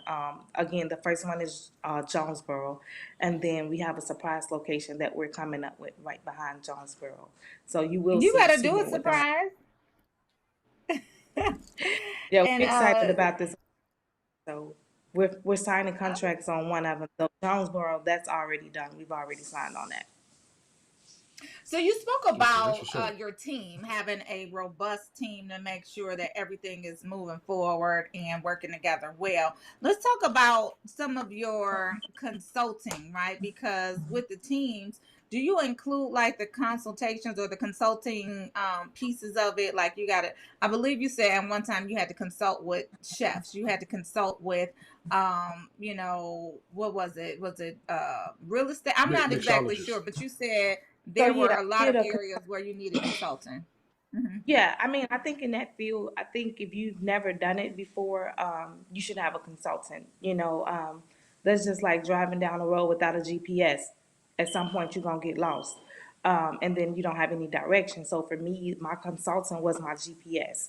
I had the vision, and all I needed them to do was take me there. So having a consultant is, for me, is key. And my same consultant team is on these projects. I had a kitchen consultant as well, but that didn't work out very well. It's hard when you cook and you have somebody else that cook, and your food tasting is a lot different. So we had Mm-hmm. to go our separate ways. So I had a kitchen consultant maybe for like 2 or 3 weeks, but I had a consultant who overseen the entire project. Opium Consultant, which was Greg. He owns like the Nancy's Pizza in Camp Creek. He does a lot of restaurants. He's done several restaurants throughout Atlanta. So he was pretty much my GPS, in this process. Oh, okay. But yeah, So how did get a you consultant. go about? Okay, that's what's up. How you go about selecting certain staff, especially key staff? We call it the skilled positions, like mixologists and chefs. You know what I'm saying? Those are the ones That's the that hard, are invaluable. that's the hardest part. Like it took me over a year to build a solid team. And let me be clear, you still go through it. I have like a solid core team. Like I said, my GM, my bar manager. I have two servers that does my leading service, which like D Marquise Deja. So they run my entire floor for my service. My bar manager, Brooklyn, I tell her like, hey, I want drinks with flowers in there. I want drinks with diamonds in there. I want drinks with X, Y, and Z, and she execute that. And then Rob, who is my GM, he pretty much oversees the entire restaurant. From front to end, like everybody pretty much reports to him, from my kitchen to my front of the house, to utilities, everybody reports to him. So like that's my core team. But oh my God, if I tell you how many servers I had to fire to get a solid 10, Mm, you know, mm, that's the hard part. How many dishwashers you have to fire, how many, I mean, People that it's a hard road. I through. won't lie, because your work ethics not everybody else work ethics. We would hear stories like, hey, I'm calling out today because my girlfriend want to go to the grocery store. So I mean, some of the stuff you hear is just unbelievable. But then I have some people that say, hey, I'll pick up an extra shift. So it just depends on Right. how you build your team. But now my core team, they're super solid. I try to put them in all the decisions that I make, so I don't make them alone. So their opinions matter just as much, as mine. So we have Zooms on Monday, and we have meetings, throughout, once or twice a month. My lead person in my kitchen, Mercedes, she makes sure all my recipes, stay consistent. So I mean, I got a strong team. I really do. They're solid. yeah, Yeah. I see. Talk about that GM position. Like, how do you find a solid GM that don't want your spot? Like, they just want to make sure that what they're managing is what they're managing. And even though they may aspire to be where you are one day, how do you get that one person that is like, I got you, Ebony? Is it somebody you know, or is it It is somebody off the somebody I know. street? So it is Absolutely, it somebody I has know. to So be my brother does right. the GM. So my brother is the GM of the restaurant. However, I do want somebody that want my spot though. I want you to want it. I want you to want it bad enough that you'll give just as much as I give for that same spot.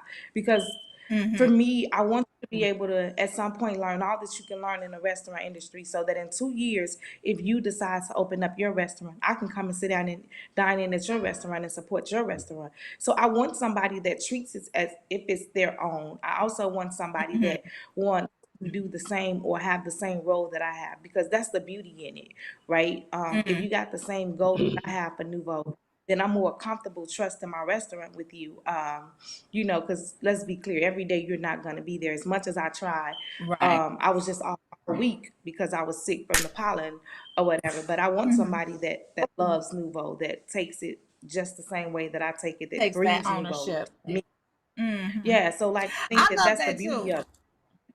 Yeah, Yeah, I because love then it. I can come and support Jean yours in said, 2 more years. listen, and that's the sign of a great leader. The sign of a great leader is someone who can create and develop other leaders, not just want somebody to report to you.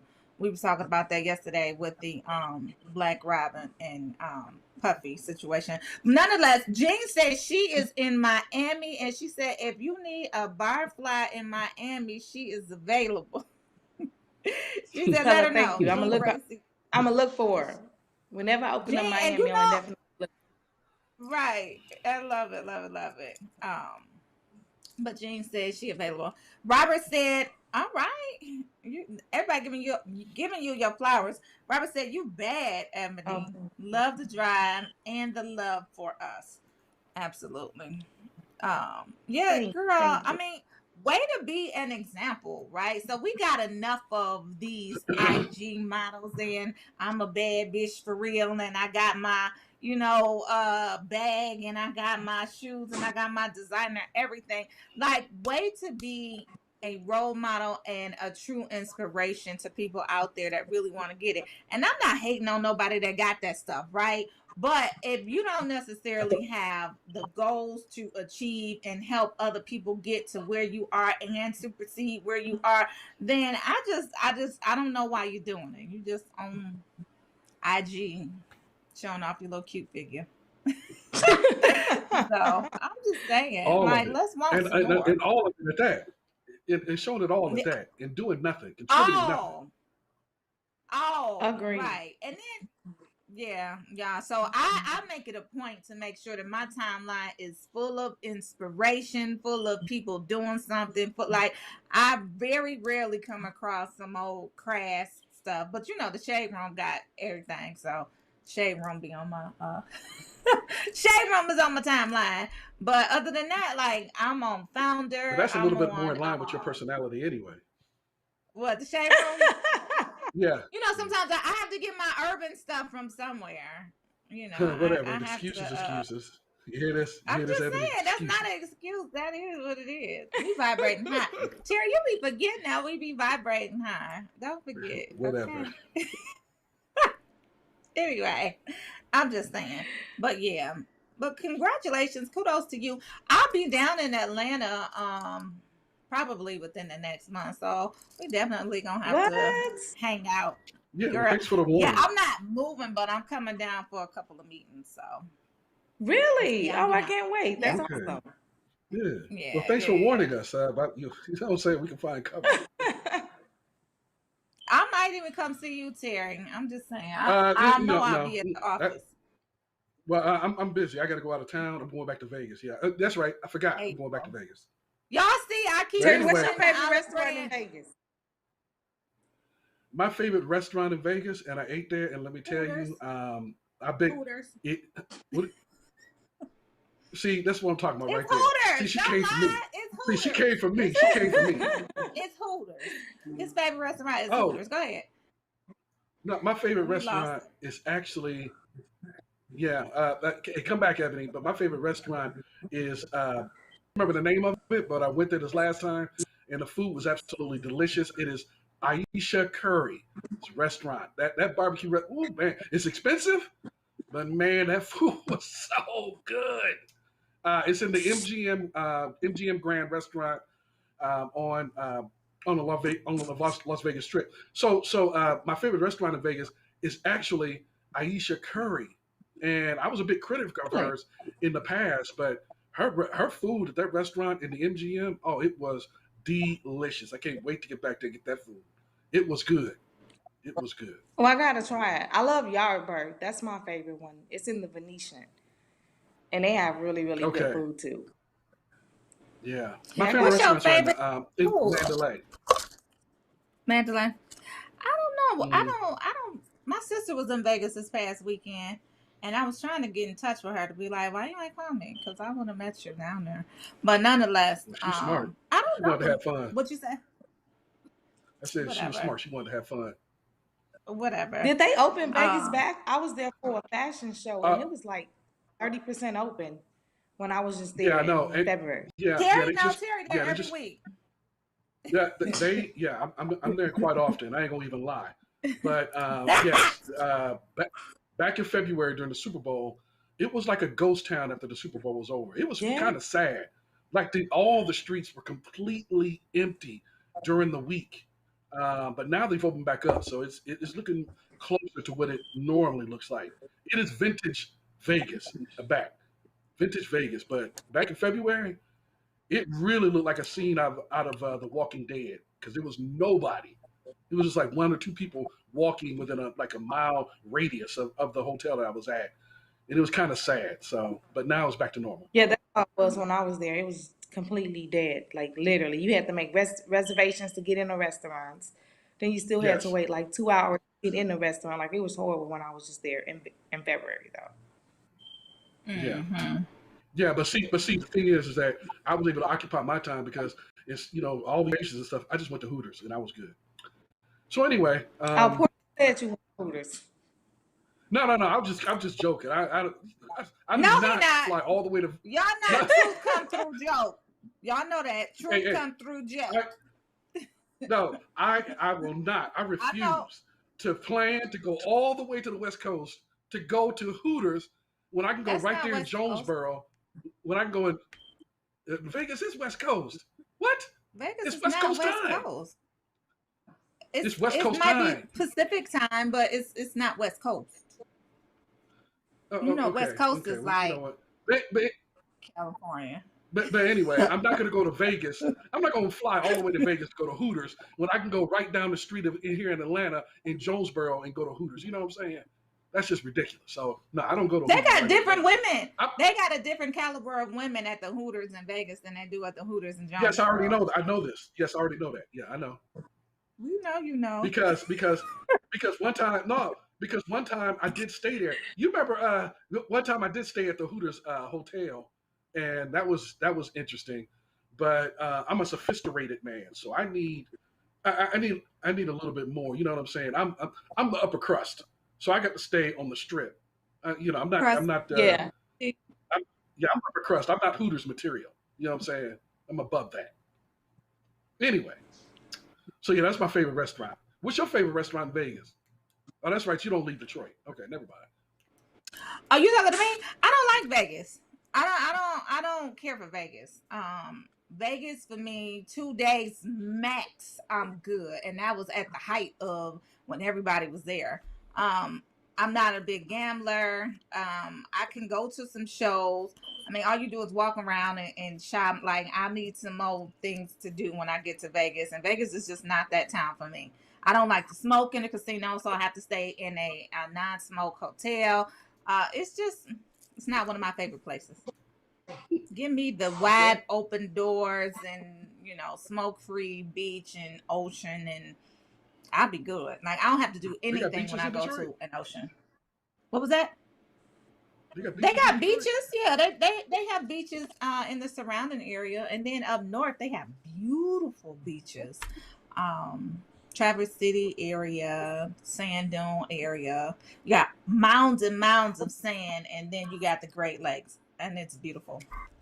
So yes. Well, I can tell you, I love Belle Isle. I love Belle Isle in Detroit. I spent a lot of time when I was interning there, and then when me and Munson used to go there a lot. I spent a lot of time at Belle Isle. It's very peaceful.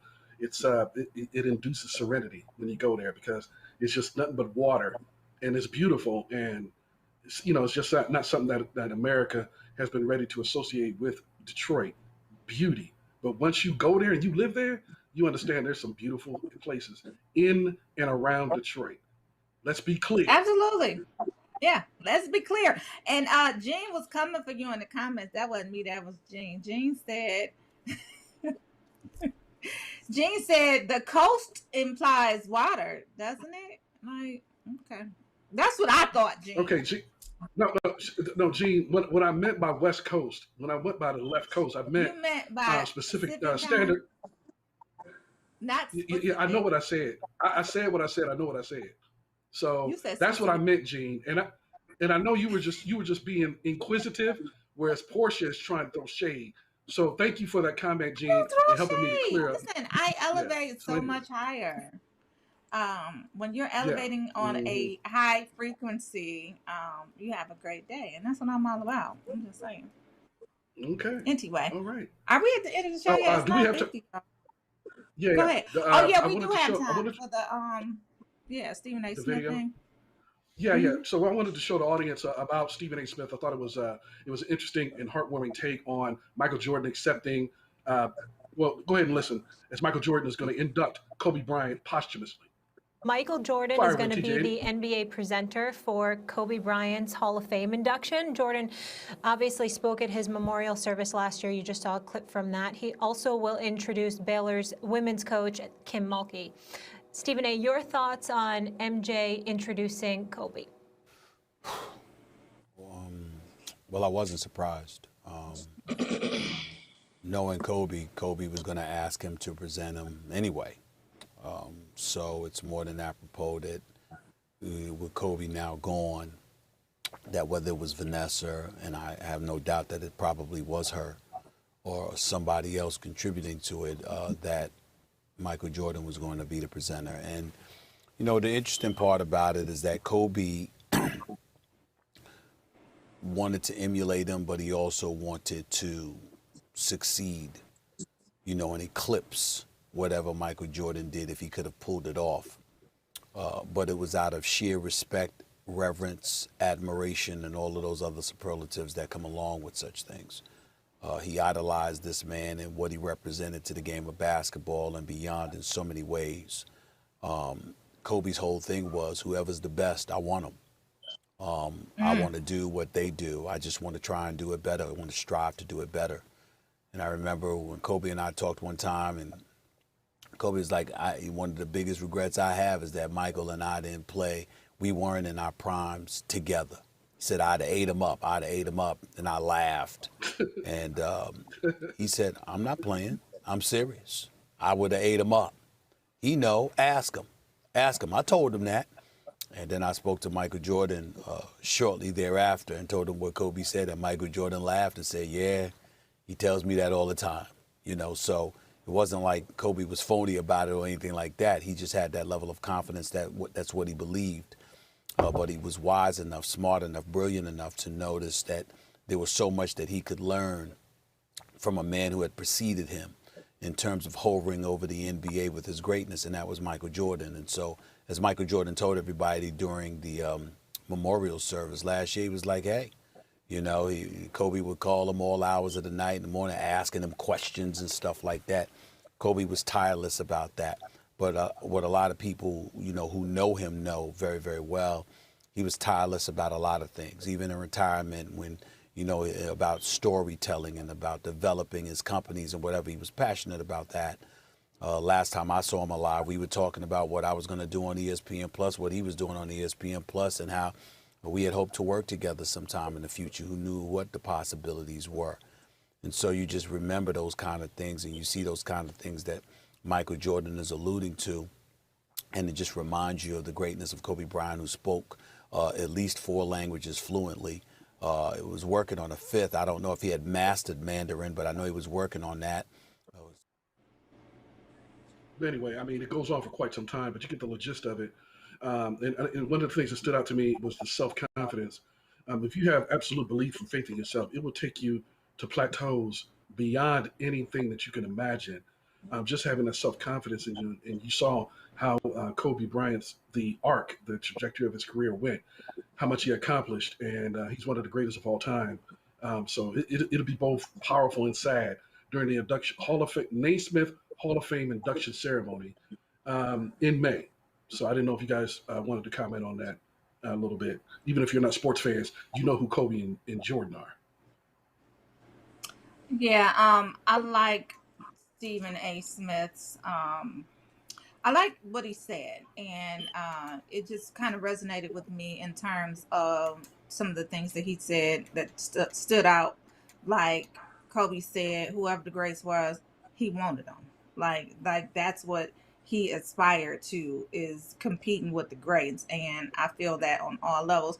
And even something that you said, Terry, in terms of the confidence and belief in yourself, I really do believe that that is really what it boils down to, is your belief in yourself, your faith in yourself, your faith that things will happen. And we definitely saw that Kobe Bryant had that.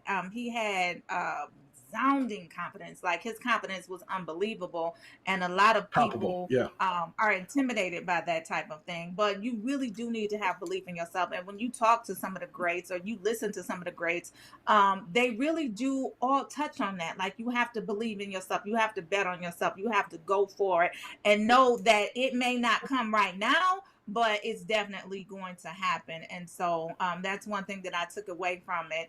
And and I just feel it. Like, I love ending the show on this positive note, Terry. So thanks for bringing that to our attention. I definitely appreciate it.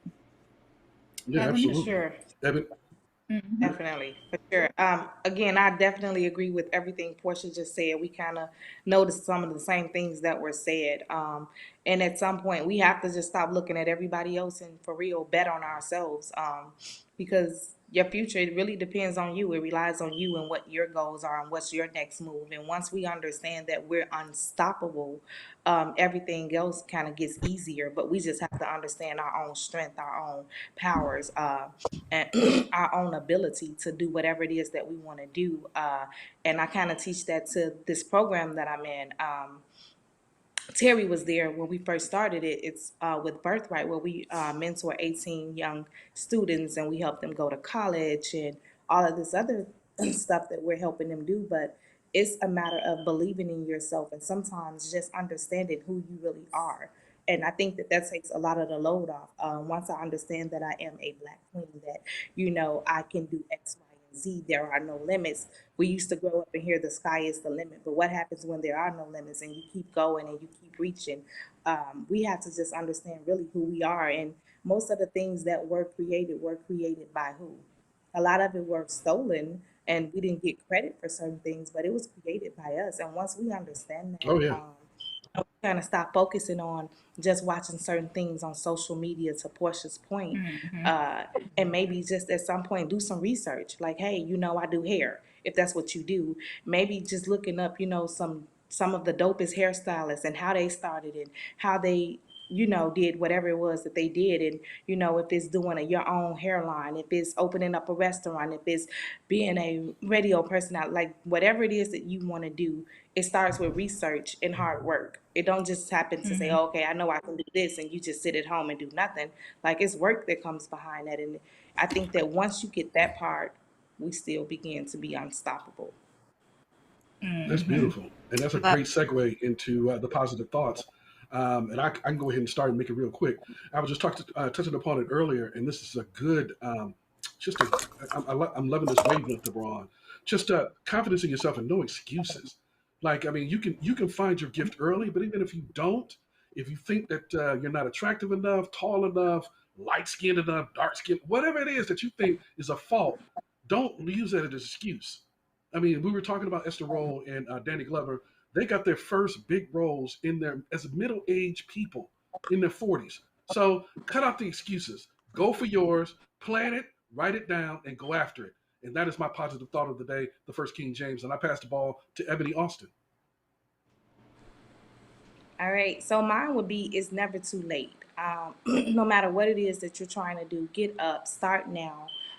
Again, to Terry's point, no excuses. Get out there, figure it out. Everything else will come behind it. The first part, the hardest part, is just starting. And once you get to that first stair, I promise you, the rest of it, it gets easier. The more stairs you climb, the easier it gets. And then the beauty of it is you're able to look down and pull somebody else up. So I think it's just starting, taking the first step. And I'm going to turn it over to Portia. Okay, guys, thank y'all for rocking out with us this morning on the Rolling Out AM Wake Up Call. So I'm going back to my Dream Card series, Dream pop open cards, and it basically take a chance, follow your dreams, and live the life that you imagine. This is a new card. I'm gonna pop it open. There you go. Y'all see, I just opened it, and it says follow your desire as long as you live. Follow your desire as long as you live. There you have it. Y'all, we appreciate y'all. We will be back tomorrow. Yes, and take a chance, y'all. Take a chance, follow your dreams, and live the life you imagine. Follow your desires as long as you live. We love y'all, and thank y'all for rocking out with us on the Rolling Out AM Wake Up Call. Ebony, it was so great to have you back on the show today. Dee is in the comments talking about you need to teach a master class, and she says she will definitely attend. Okay, we might have to put that together. First, they're rolling out. Put me on the show. You know what I'm saying? Portia. Yes. Tell Monson go ahead and put me on one of those seminars. What you want? We got one on Friday. What you want to do? I'm with it. Come on with it, Friday and Saturday. Let's do it, girl. Listen, we're gonna make that happen. All right, absolutely, we'll make it happen. All right, y'all. Follow y'all dreams. Come to the virtual conference this Friday. We didn't even talk about it today. Friday and Saturday, we got the creative class. Ebony is gonna be there. Ebony gonna be there on Saturday. We're gonna put something together for Saturday for Ebony, y'all. But go to rollingout.com to register for the conference. Actually, you can go to peaceandpurpose.co, and then it will direct you to Hoppin', which will be the creative culture class. Search creative culture class on Hoppin' to register. We got a Seagram's event, another cocktails and conversations. That's gonna be on Saturday evening as well, y'all.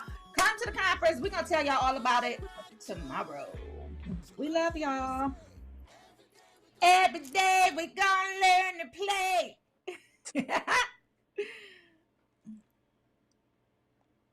Okay, Ebony.